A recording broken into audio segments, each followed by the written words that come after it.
넣어드린 자료까지 할 겁니다. 추가 문제를 하고 있었는데 1번, 2번을 봤어요. 이제 대상을 한번 생각해 보면은 이 70세 이상이랑 장애인 공제 이 두 개, 원래 총 4개인데요. 그냥 2개를 했는데 이게 본인한테도 해당이 되는지를 좀 생각해 볼게요. 그러니까 이게 누구한테 적용을 해야 될지. 그럼 70세 이상이면 보통은 직계 존속이겠죠. 엄마, 아빠, 할머니, 할아버지 뭐 이렇게 같이 살고 있다면. 그러니까 뭐 예를 들어 할머니, 할아버지는 따로 살고 있으면 주소가 다르잖아요. 직계 존속이어도 안 되는 거죠. 그 정도는 이해하시면 되고. 근데 또 예외가 있긴 한데 그거를 또 해야겠구나. 빼먹은 게 있네요. 그럼 일단 70세 이상은 보통 직계 존속에 해당되겠다라는 걸 알 수 있죠. 혹시 나한테도 될까요? 되긴 되겠는데 70세인데 근로소득자인 경우가 흔치는 않겠죠. 그냥 나는 안 된다고 봐도 되겠죠, 거의. 그러니까 정황상 직계 비속도 그렇고요. 그냥 존속에 거의 해당이 되겠구나 정도. 물론 형제자매도 될 수는 있겠죠, 나이 차이가 좀 나면. 뭐 본인은 좀 해당 사항이 없을 것 같다 보시면 되고, 그다음에 장애인 공제 이건 다 될 수 있죠. 나도 될 수 있고 배우자도 될 수 있고 존속 비속 다 될 수 있죠. 그러니까 이거는 다 되겠다라고 해석을 하시면 되겠죠. 그러니까 이런 걸 좀 조심해야 될 거 아니에요. 모든 사람한테 적용이 되니까 좀 열어놓고 봐야 되죠. 나도 될 수 있습니다. 나도. 이게 나한테 장애인으로 내면은 조금 당황할 수 있을 것 같거든요. 해석을 해볼게요. 내가 장애인일 수도 있잖아요. 근로소득자일 수 있죠. 그냥 원래 장애인 공제는 이제 이해했잖아요. 소득만 보면 된다 그랬죠. 장애인은 소득에 의해서 기본공제, 추가공제가 같이 간다고 했잖아요. 근데 나는 나이 소득 다 안 보죠. 그게 대전제예요. 나는 나잖아요. 장애인 이전에 나잖아. 맞죠? 그러면 본인은 장애인이면 그냥 되는 거예요. 그냥 장애인이라는 사실 자체로 그냥 다 된다고. 이해됐죠? 그러니까 그 우선순위를 잘 잡아야 된다는 거예요. 그러니까 본인이 장애인 공제면은 3단계로 가버리죠. 하지만 그 중에 가장 우선인 건 나인 게 제일 우선인 거 아닙니까? 그러니까 그 장애인의 소득을 보는 것보다도 나인 게 우선이니까 아예 안 보는 거지, 본인은 그냥. 뭐 그런 식으로 따져봐야 된다는 거죠. 그러니까 어떻게 보면 약간 알고리즘의 느낌이에요. 어떻게 하면 된다, 어떻게 하면 안 된다 이런 거니까 그냥 예시를 한번 들어본 거고요. 그 다음에 3번 가겠습니다. 3번은 이게 좀 시험에 많이 나오는 내용인데 부녀자 공제입니다. 부녀자 공제.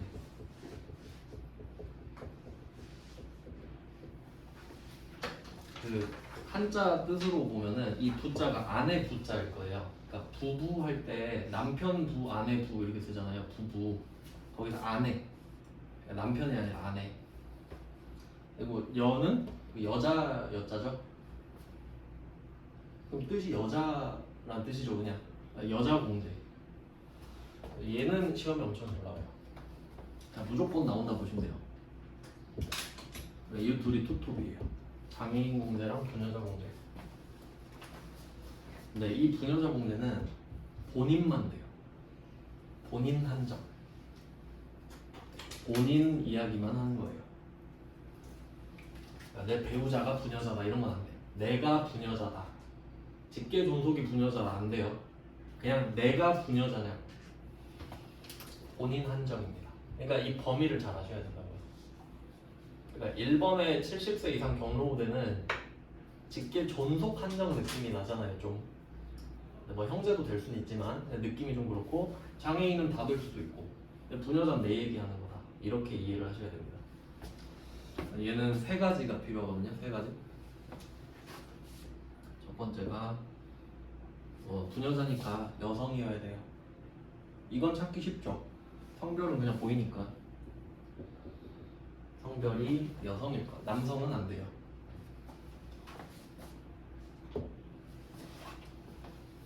그다음에 2번. 이거 좀 특이한데 배우자가 있다. 배우자가 있다. 그러니까 내가 여잔데 배우자가 있으면.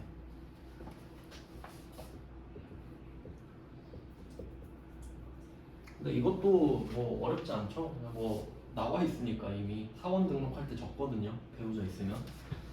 그 다음에 3번이 문제입니다. 3번. 3번이 이것 때문에 좀 난이도가 결정되는데 종합소득금액 3천만 원 이하거든요.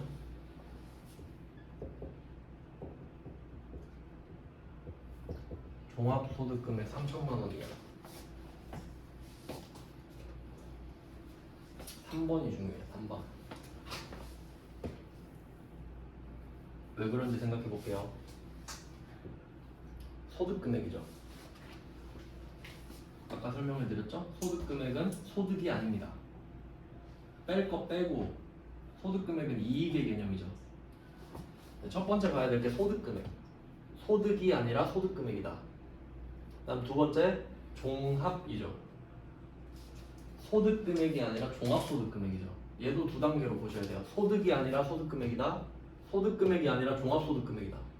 두 가지로. 그러니까 6개만 합친다는 소리지. 근데 이것도 사실 제한적으로 그냥 근로소득금액만 있다고 보셔도 돼요. 그러니까 근로소득금액이 곧 종합소득금액이 될 확률이 높다고 했죠. 그렇게 보셔도 상관은 없어요.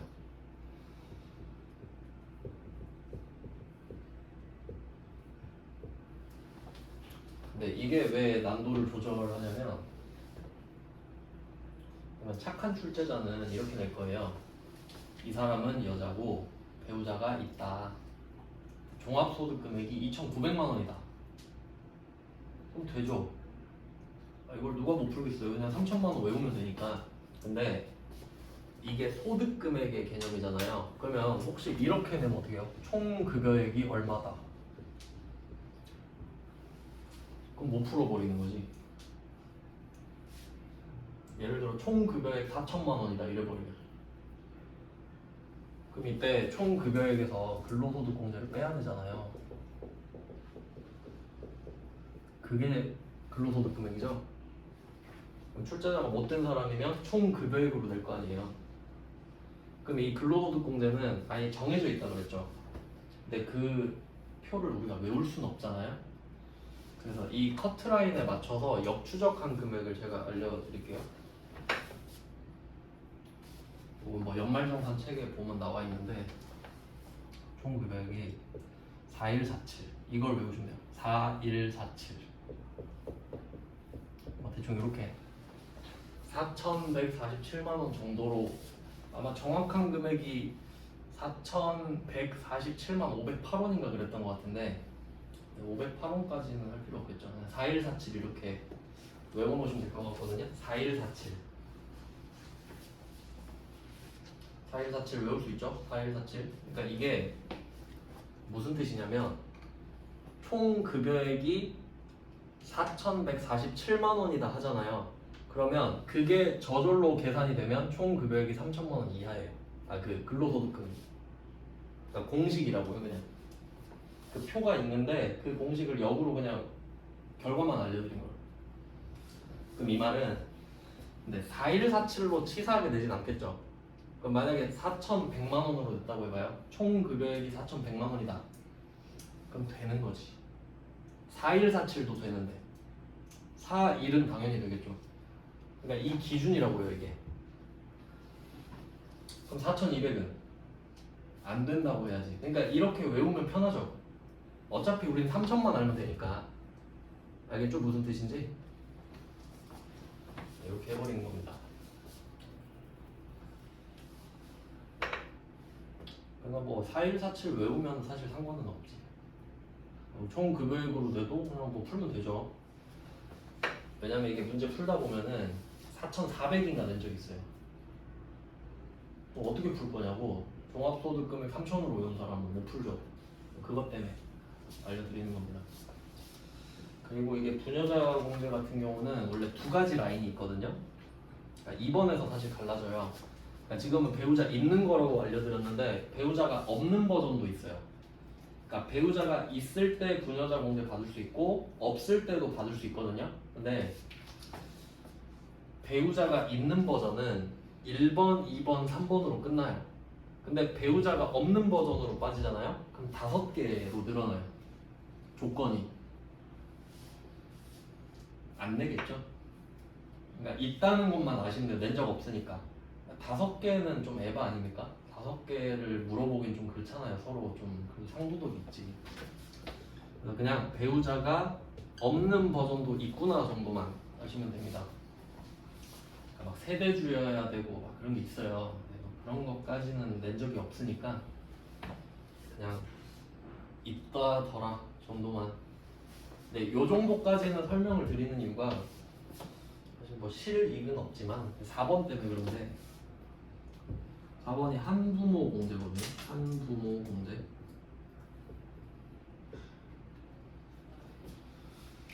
한부모 공제. 말 그대로 원래 부모는 엄마 아빠잖아요. 근데 뭐 원래는 편부, 편모 이런 말을 쓰죠.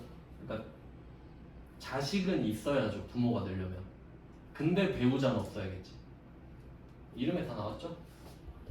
그럼 이 한부모 공제는 누가 받냐? 본인만. 내 이야기 하는 거예요. 그러니까 내가 직계비속이 있는데 배우자는 없다. 이렇게 해야 세금을 좀 깎아주겠다. 그러니까 본인 한정. 얘 둘이 경합할 수 있겠네요.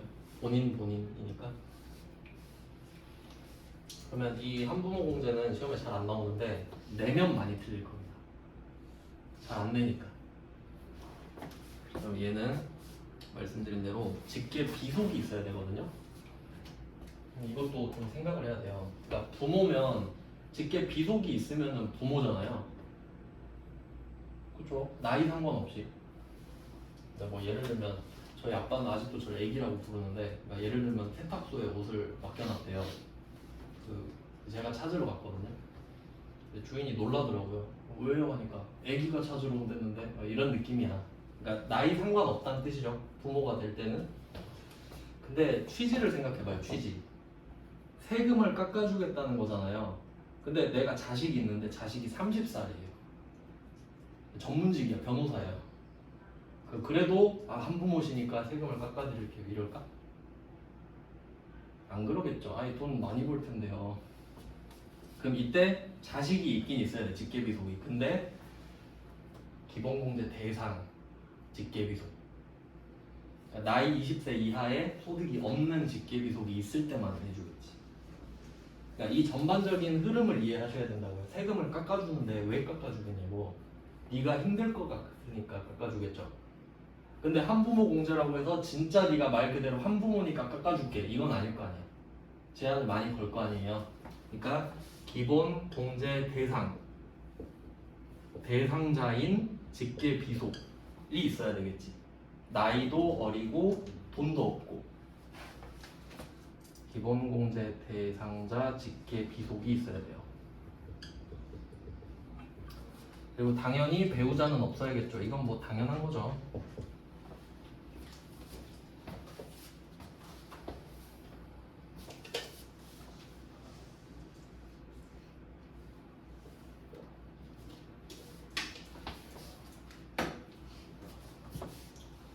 그러면 여기서 겹칠 수 있는 게 배우자가 없는 경우 이렇게 겹칠 수가 있겠죠. 그럼 3번, 4번 둘 다 세금을 깎아주는 건데, 근데 금액은 사실 외울 필요는 없거든요.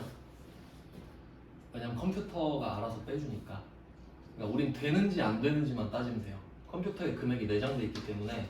참고로 말씀드리면 경로우대는 100만 원이고 장애인 200, 부녀자 50, 한부모 100이거든요. 외울 필요는 없어요. 근데 부녀자가 50이고 한부모가 100이라 했어요. 근데 둘 다 해당될 수도 있죠. 내가 한부모면서 부녀자 공될 수도 있잖아. 왜냐면 배우자가 없는 걸로 겹칠 수 있으니까. 그래서 적어드리면 그냥 그럴 수도 있다고. 근데 국세청 입장에서 세금을 2번 걷진 않잖아요. 그러니까 월급 1번 받았는데 세금을 2번 걷진 않잖아요. 그러면 반대로 너가 한 명인데 내가 2번을 빼줘야 될 이유가 있나? 라고 생각할 수 있지. 같은 논리로. 그래서 중복공제가 안 됩니다. 얘 둘은. 겹칠 일은 거의 없어요. 실제로는. 왜냐면 부녀자 공제에서 배우자가 없는 버전을 안 낸다 그랬죠. 그러니까 사실 겹칠 일은 없는데 그냥 이론 문제에서 물어볼 수는 있잖아요. 부녀자 공제랑 한부모 공제가 경합하면 어떻게 할래? 이럴 수 뭐 말은 할 수 있지. 그럼 둘 중에 하나만 해주거든요. 근데 부녀자가 50이고 한부모가 100이랬죠. 그럼 그래도 센 거 하나를 해주겠죠. 그러니까 둘이 겹치면 한부모 공제 줍니다. 그냥 알고 계시면 돼요. 혹시 말 문제로 낼까봐 중복 안 돼요. 안 되는데 센 걸 해준다. 혹시 되면 그런 문제 나온 적은 없습니다.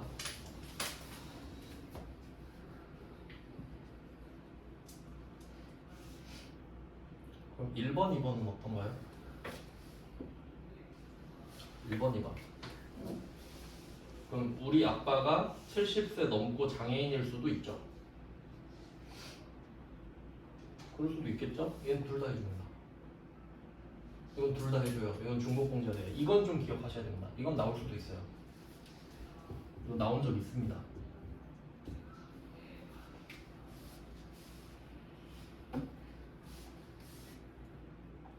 둘 다 해줄 수도 있겠다.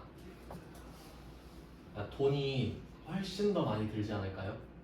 우리 아빠가 70세도 넘었는데 거기에 장애인이면 돈이 훨씬 더 많이 들지 않겠냐고. 그럼 많이 빼줘야지. 뭐 그런 취지로 생각을 하시면 되겠습니다. 네, 뭐 이게 추가 공제예요. 추가 공제. 그러니까 결과적으로는 우리가 같이 고려해야 돼요. 기본 공제랑 추가 공제를 같이 고려해야 된다. 결과적으로는. 네, 제가 좀 빼먹은 게 있어서 보충을 좀 해야 되는데. 네, 아까 기본 공제 때 해야 되는데 죄송해요. 빠뜨린 게 있어서 보충을 하고 좀 보겠습니다. 그 소득 쪽에서 빼먹은 게 있는데 소득 요건이 소득 금액 100만 원 이하라고 했잖아요. 근데 그게 원칙입니다. 예외가 하나 있는데 그걸 말씀을 안 드렸네.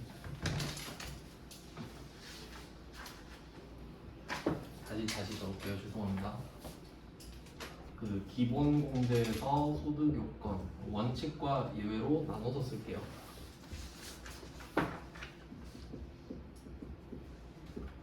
예외 때문에 중요한 건데 중요하다고만 하네.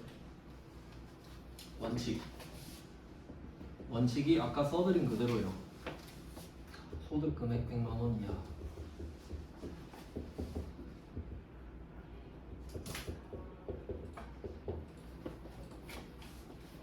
그리고 이거 치사하게 낸 적도 있는데 딱 100만 원으로 낸 적이 있거든요. 되죠? 100만 원 이하니까. 미만이 아니에요. 그러니까 이게 하다 보면은 이게 아무것도 아닌 것 같잖아요. 근데 그 혹시 부가가치세에서 간이과세자 기억나요? 간이과세자 8천만 원 미만. 그럼 헷갈려요. 하다 보면 뭐가 미만이고 뭐가 이하지 이렇게 돼버린다고. 그러니까 해법이 다르니까. 그러니까 많이 들어올수록 더 헷갈리게 돼요. 근데 지금은 안 헷갈리겠지. 이하라 써 있으니까. 근데 미만이었나 이렇게 되니까 100만 원도 된다 정도로 기억을 해 놓으시는 게 좋습니다. 100만 1원부터 안 되겠죠? 근데 얘는 3개인 거 아시죠? 종퇴양 3개.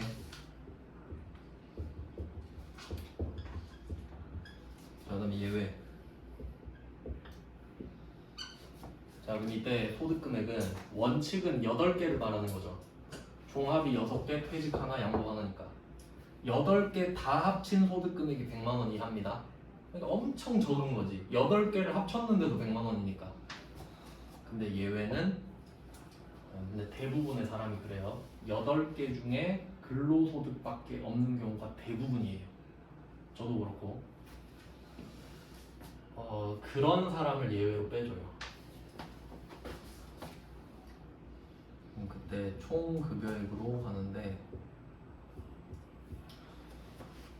그 총 급여액에서 근로소득 공제를 한번 뺀 게 근로소득 금액인데 그게 구간마다 금액이 다 다르거든요. 근데 이게 첫 번째 구간만 제가 알려드릴게요. 그건 외우셔야 돼요. 첫 번째 구간 그게 500만 원까지거든요. 빵원에서 500만 원 이하가 첫 번째 구간이에요. 그걸 알려드리겠습니다. 자, 총 급여의 500만 원. 그러니까 500만 원까지예요. 정확히 말하면 첫 번째 구간. 그러면 이 500만 원 이하인 사람들은 근로소득공제를 70%를 해줍니다. 70%. 퍼센트도 외우셔야 돼요. 350만 원이죠.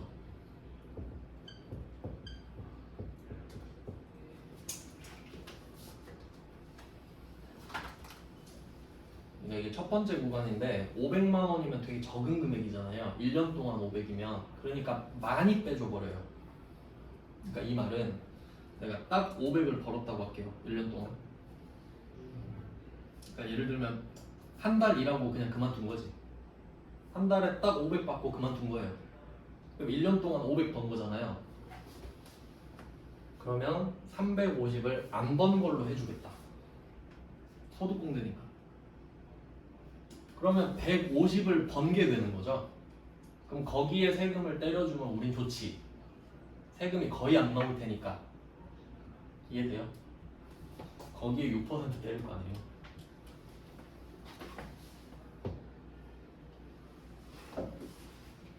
네, 뭐 이렇게 되는데 그러면 여기에 빼고 나니까 근로소득 금액이 나오겠죠.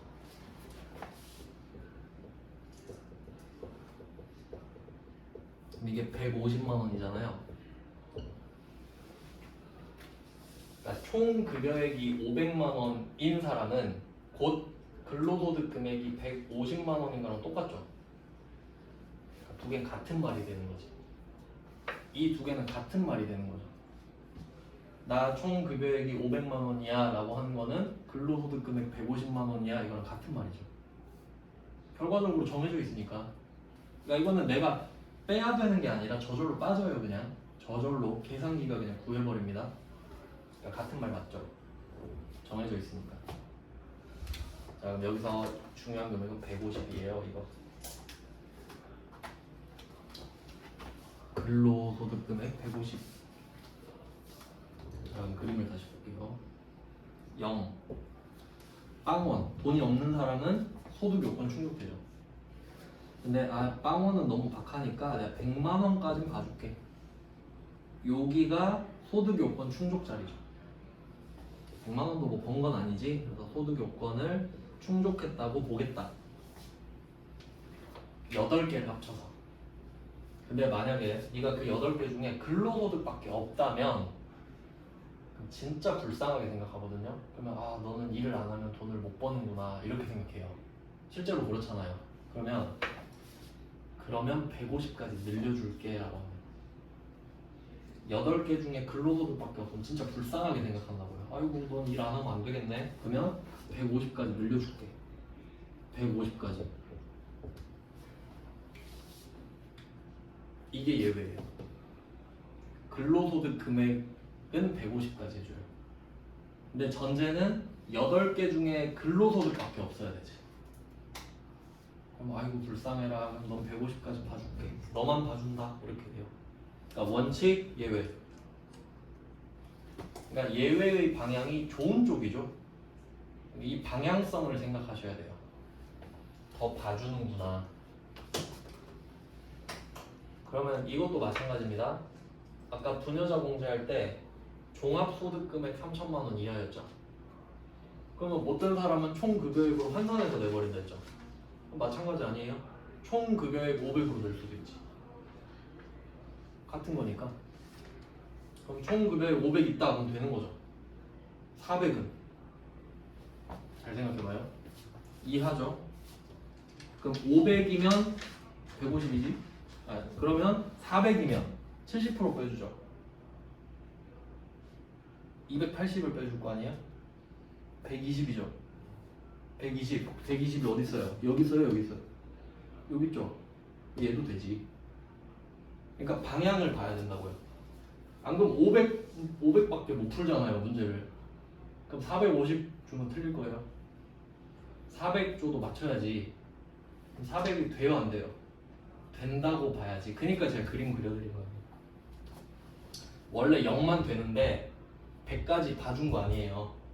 이게 원칙이죠? 근데 더 해준 다음에 예외는 그럼 500까지 해준다는 거잖아요. 그럼 400도 되고 300도 되고 200도 되고 100도 되지. 방향성을 잡으시 응용을 할 줄 아셔야 될 거 아니에요. 알겠죠? 그러니까 500, 150만 외우면 틀릴 수도 있는 거예요. 400 내면 틀려버릴 수도 있지. 네, 이렇게 이해를 하셔야 된다. 이해를 해야 된다, 진짜로. 진짜 외우기만 하면 못 풀어요, 문제를. 그러니까 뭘 하는지를 모르니까. 그러니까 뭘 하는지를 알아야 되잖아요. 세금을 깎아주는 거죠. 그 왜 깎아줄까? 불쌍하니까. 이런 느낌을 갖고 해야 된다고요. 그래야 방향이 잡히죠. 그러면 빠뜨린 것도 설명드렸고, 이제 그 문제를 좀 풀면서 답을 풀 것 같은데, 풀면서 부족한 거 있으면 좀 보충하고 하겠습니다. 아마 다음 시간까지 이어서 할 것 같은데. 자, 일단 자료를 드렸는데요. 이게 그 배점으로 설명을 드리면은 문제 5-1번이에요. 문제 5-1번. 5점짜리예요. 5점짜리. 그래서 대충 훑어보시면은 거의 5점입니다. 맞죠? 5점으로 나오죠? 네, 이게 그 사원 등록이라는 이름으로 제가 달아놨는데 실제로 메뉴 중에 사원 등록이라는 메뉴가 있어요. 한번 생각을 해보세요. 여러분이 인사 담당이에요, 회사에서. 근데 어떤 사원이 입사를 했어요. 그럼 어차피 이 사람이 계속 다니면 연말정산 해줘야 되죠. 그럼 결과적으로 부양가족도 파악을 해놔야 되죠. 그러니까 사원 등록을 처음에 이 사람 입사할 때 사원 등록하면서 가족을 적어놓는다 이 말이지. 이해됐죠? 그러니까 그걸 토대로 누구는 되고 누구는 안 되고 이걸 찾아보겠다. 그러니까 인적공제라는 주제는 사원 등록에 들어가 있죠. 이렇게 해석하시면 됩니다. 그러니까 인적공제에 관련된 문제를 낼 때 사원 등록에 들어가서 하라 그러겠지. 뭐 그런 주제고요. 그리고 일단 요것만 드렸는데 그 둘 중에 하나가 나오거든요. 그러니까 사원 등록 또는 급여자료 입력인데 사원 등록 또는 급여자료 입력. 이건 아직 안 드렸어요. 따로 드릴 건데. 그러니까 급여자료 입력을 생각해 보세요. 그러니까 이 사람이 입사를 하면 사원을 등록하는 게 우선이죠. 일단 월급부터 주진 않잖아요. 그러니까 사원을 등록을 해놓고 이 사람이 일을 하면 한 달마다 월급을 주죠. 그러니까 그 다음이 급여자료 입력이죠. 그 사람 일하면 급여를 입력해야 될 거 아니에요. 그러니까 이 둘 중에 하나가 나오는데 이 사원 등록에서 다루는 게 인적공제입니다.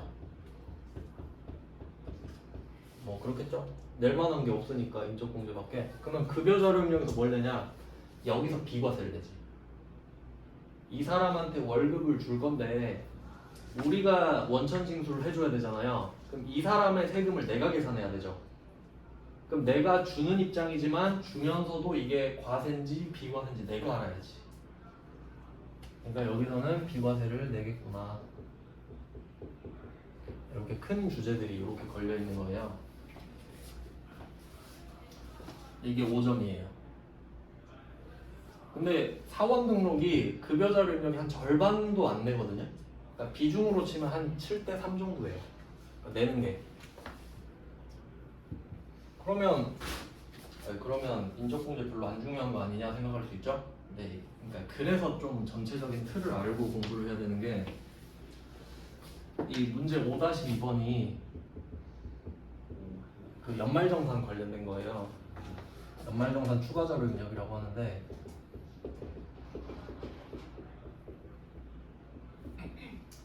순서상으로 생각해 보시면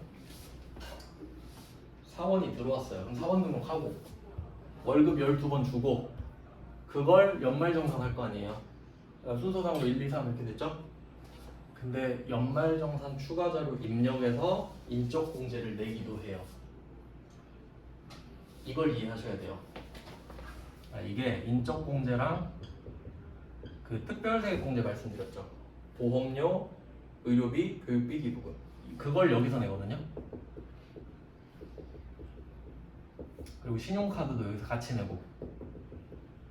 둘 다 물적공제니까. 인적 공제, 물적 공제. 그러니까 흐름을 일단 알아야 돼. 흐름. 대충 이런 느낌인데, 그럼 결국 연말정산 할 때 인적 공제 한 거 맞죠? 그렇잖아요. 여기에 인적 공제, 물적 공제를 다 하는 거잖아요. 연말정산에서. 그럼 이 말은 인적 공제를 5점으로 따로 빼서 문제를 낼 수도 있는데, 이 연말정산 추가자 병력이 10점이거든요. 10점짜리 내면서 인적 공제를 꼽사리로 낼 수도 있어요. 그러니까 그 느낌이 원래 부가가치세 신고서랑 부속 명세서를 따로 내잖아요. 근데 신고서에서 대손수익 공제 같이 낸 문제 보셨죠? 그런 느낌으로 내버릴 수 있단 말이에요. 그럼 여러분이 출제자면 어떻게 내고 싶겠어요? 인적 공제를 여기다 내버리지. 그리고 급여자료 입력을 내는 게 좋지 않아요? 맞지? 상식적으로 그렇죠? 그럼 결론은 뭡니까? 인적 공제는 무조건 나온다는 소리죠.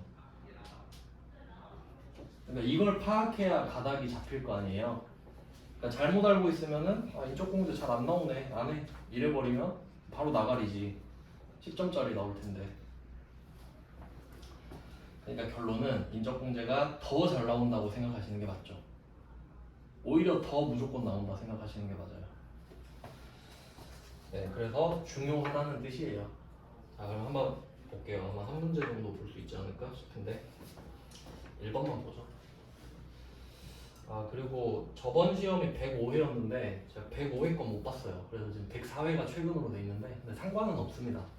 한 개 빠졌다고 뭐 엄청 특이한 문제가 나왔을 것 같진 않으니까. 자, 1번 볼게요.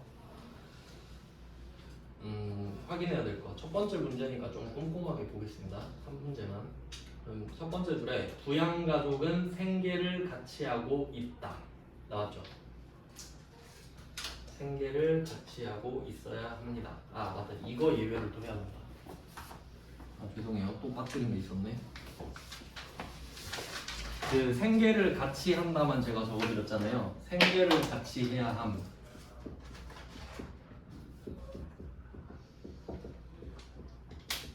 이게 원칙이에요. 또 예외 있겠죠.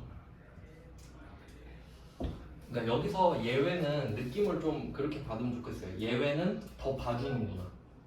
좀 더 해주려고 하는구나.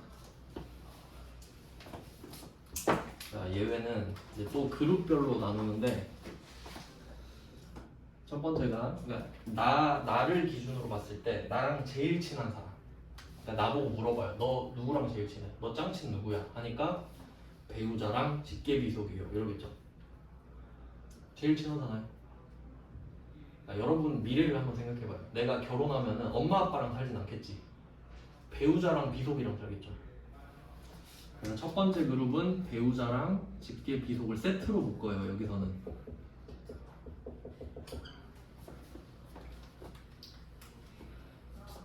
자, 배우자랑 직계비속은 생계를 같이 하는 걸로 봐요. 제가 예전에 본다 이거 해석해준 적이 있잖아요. 본다, 뭘로 보다, 간주한다는 뜻이에요. 그러면 네가 얘네들이랑 같이 살지 않아도 난 그냥 같이 사는 걸로 할 거야 이 말이에요. 그러니까 무조건 해주겠다는 거예요. 무조건. 그래서 얘는 생계를 같이 해요 그냥. 그러니까 내가 기러기 아빠일 수도 있죠. 엄마랑 애기들이 저기 영국 가 있어요. 그래도 같이 사는 걸 보겠대요 그냥. 그럼 뭐 나쁠 거 없지. 알겠습니다 하면 되죠 그냥. 실제 여부와 상관없어요. 보는 거니까. 보는 건 간주하는 거죠. 그 다음에 2번 직계존속. 그 다음으로 친한 사람이 누구야 하면 사실 엄마 아빠밖에 없긴 한데 그냥 뭐 그러니까 형식적으로. 그럼 직계존속 이 두 번째 그룹인데 이 사람들은 조건이 하나 걸려요. 주거 형편상 별거 중이면 별거면 그냥 같이 사는 걸 보겠다.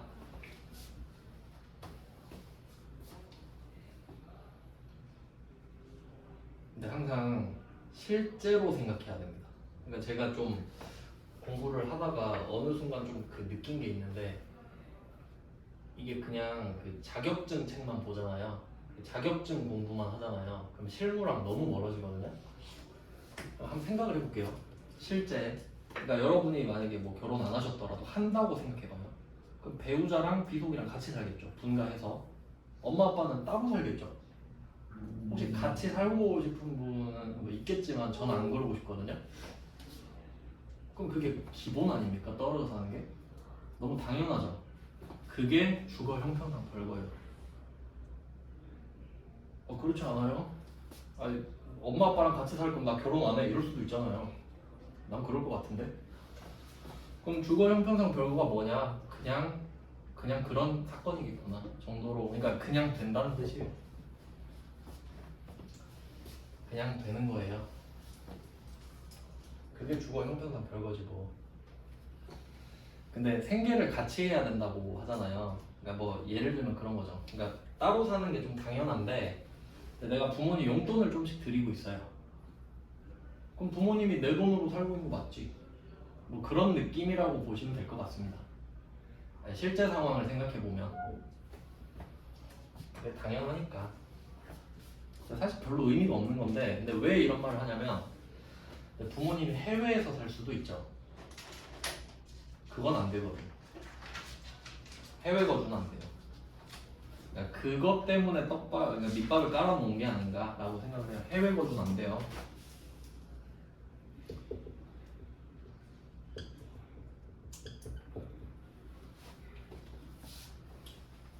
해외만 빼시면 됩니다. 그러니까 부모님은 해외만 안 된다고 생각하면 돼요.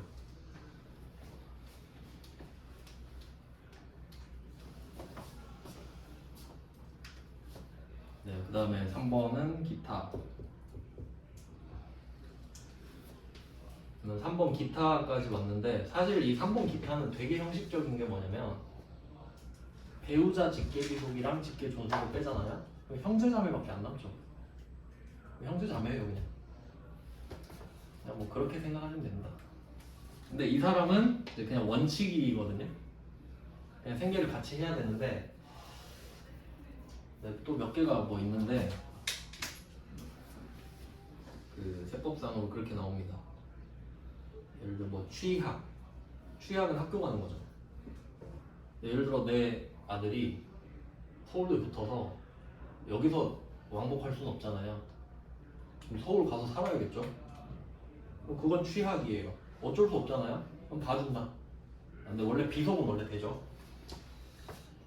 그래서 뭐 취학, 요양, 그 질병 뭐 이런 거 있죠. 사업상의 이유 그런 것들이 나오거든요.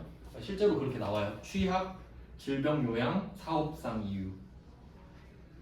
뭐 병역 문제도 있을 수 있죠. 군대 갈 수도 있고 그런 것만 봐줘요.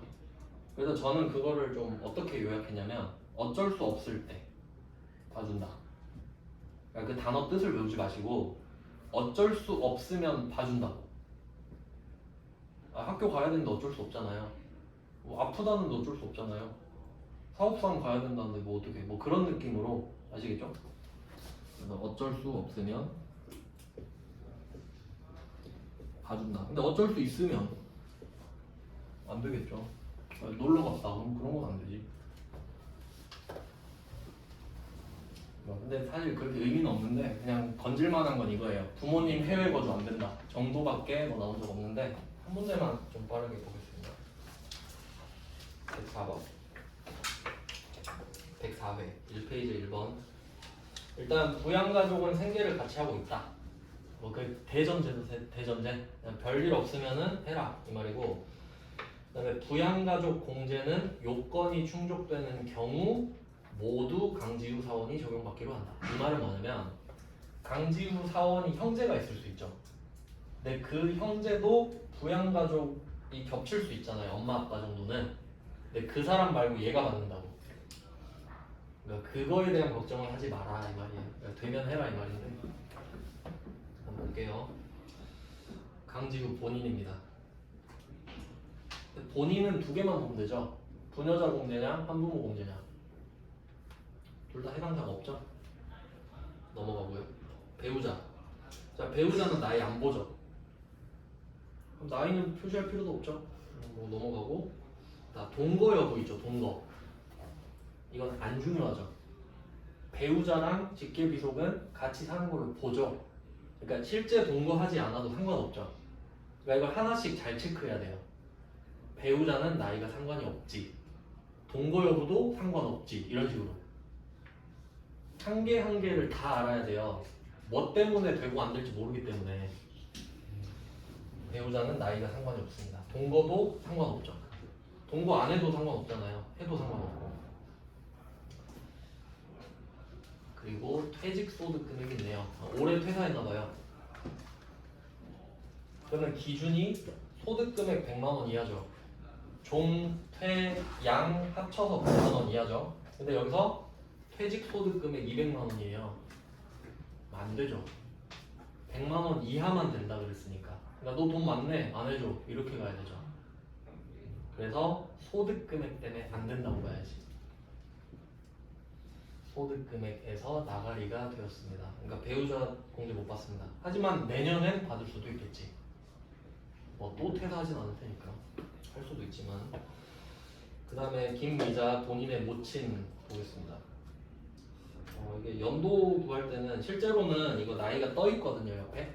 그러니까 사실 구할 필요는 없는데 지금이 2023년이니까 123에서 55를 빼면 대략 나이가 나오는데 뭐 대충 60은 넘은 것 같죠.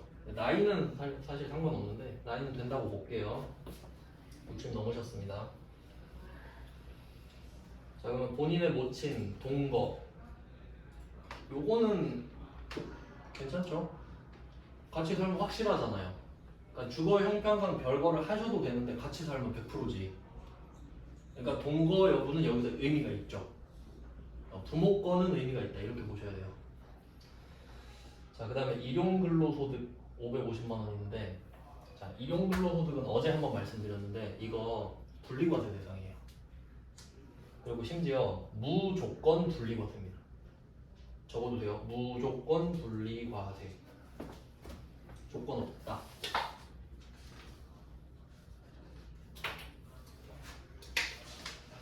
자, 그럼 해석해 볼게요. 분리과세 소득이 550만 원 있는 거잖아요. 그럼 분리과세는 종합에서 분리됐다 했죠. 그럼 얘는 종합에 들어가지 않죠. 우리가 궁금한 건 종퇴양이죠. 그럼 이 사람은 종합소득 금액이 빵원이에요. 이해되시나요? 분리과세 대상은 아예 원천징수를 해버리고 종합소득 금액에 포함을 시키지 않잖아요. 분리니까. 그러니까 이게 어떻게 해석하셔야 되냐면 분리과세 대상 소득이 있다 이 말 있잖아요. 분리과세 대상 소득이 있다 이 말은 종합소득 금액이 빵원이다 이 말이에요.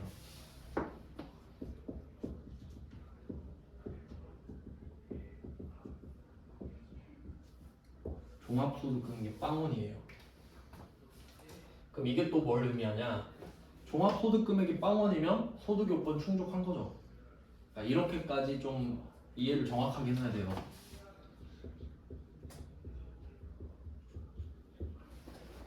그럼 결과적으로 이 사람이 분리과세 대상 소득밖에 없다는 거는 소득이 없으니까 소득 요건을 충족한 거다라고 해석이 돼야죠. 이해하고 외우시는 게 편하겠죠? 그럼 엄마는 그러니까 이런 걸 보고 소득이 안 잡힌다라고 하는 거죠. 소득 없는 거죠, 엄마는? 그럼 돼요. 나이도 되지, 소득도 되지, 같이 살고 있지. 세 개가 다 충족이 돼서 엄마 덕분에 소득 150이 줍니다. 뭐 경로는 따로 하진 않을게요. 70 넘으면 저절로 체크돼요. 그다음에 강지민 동생. 동생은 20세 이하, 60세 이상이어야 되는데 79면 딱 봐도 안 되죠.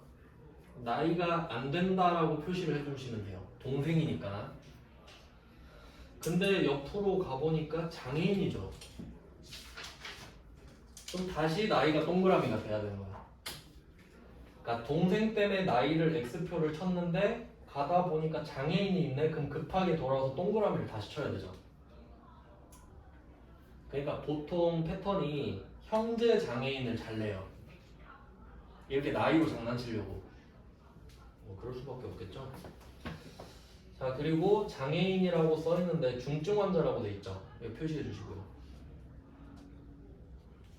뭐 중증 환자도 세법, 그러니까 소득세법상 장애인으로 보니까요. 그러면 나이는 상관이 없어졌거든요. 그리고 동거 여부 보시면은 질병 요양 나왔죠. 어쩔 수 없는 거 맞죠? 그럼 이것도 되는 거잖아요. 어쩔 수 없으니까. 근데 뭐 때문에 안 됩니까? 양도 소득 금액. 양도 소득 금액. 종, 퇴, 양. 100만 원 넘죠. 소득 금액에서 X. 근데 뭐 올해는 뭘 양도했는지 모르겠는데 내년엔 양도 안 할 수도 있죠. 그럼 또 될 수도 있는 거예요. 그 다음에 강지율 자녀 보겠습니다. 20세 이하죠.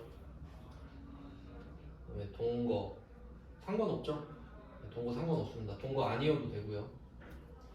그다음에 원고가 당선되어 받은 일시적인 원고료, 이거는 옆에 기타 소득이라 써놓을게요. 기타 소득.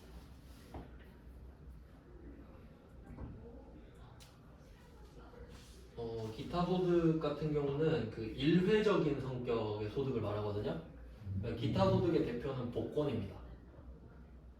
근데 복권은 기타 소득이긴 한데 알려드렸죠. 복권 자체가 무조건 분리가 됩니다. 얘도. 근데 복권은 기타 소득이 되진 않지 아예. 그러니까 분류는 돼 있지만 어차피 분리가 되니까. 근데 이 원고료 같은 경우는 지금 100만 원이 소득을 말하거든요. 기타 소득. 근데 우리는 소득 금액을 알아야 되죠. 근데 한번 상식적으로 생각해봐요. 여러분이 만약에 뭐 그 원고를 썼어요. 100만 원을 받았다 이거죠. 근데 이 100만 원 벌면서 단 한 푼도 안 썼을까요? 단 한 푼도? 10원도? 그건 아니겠죠. 그러니까 필요 경비를 인정해 준단 말이에요. 그러니까 얘는 몰라도 풀 수 있는 게 뭐냐면 100만 원을 버느라 1원이라도 썼을 거 아닙니까? 그러면 적어도 99만 9,999원은 되겠죠. 기타 소득 금액이. 그럼 되지. 그러니까 정확히 알아야 풀 수 있는 게 아니죠. 그냥 100만 원 벌었으면 한 만 원이라도 썼겠지 하면 99만 원이 돼버리잖아요. 그럼 소득 금액이 99만 원이면 되잖아요. 뭐 그런 식으로 푸는 거라는 거예요. 정확한 지식을 요하는 게 아니라 되는 거죠. 요거는 제가 다음 시간에 좀 자세히 설명드릴게요. 기타 소득에 대해서는. 지금은 일단 1번만 끝내고. 그 다음에 강민율, 역시 20세 이하입니다. 그 다음에 국외 유학 중 써있는데 상관없죠. 자녀기 때문에. 뭐 상관없다. 소득 없으면 상관이 있죠. 네, 그래서 강지율, 강민율 둘 다 됩니다. 나이 되고 소득 되고 동거는 상관없고 이렇게 되니까 뭐 요 정도 느낌이거든요. 엄청 어렵진 않아요. 한 문제밖에 안 해봤는데 다음 시간에 끝내도록 하겠습니다. 네, 명절 잘 보내시고요. 다음 주 수요일에 보는 거 맞죠 그러면? 네, 다음 주 수요일에 뵙겠습니다. 고생하셨습니다.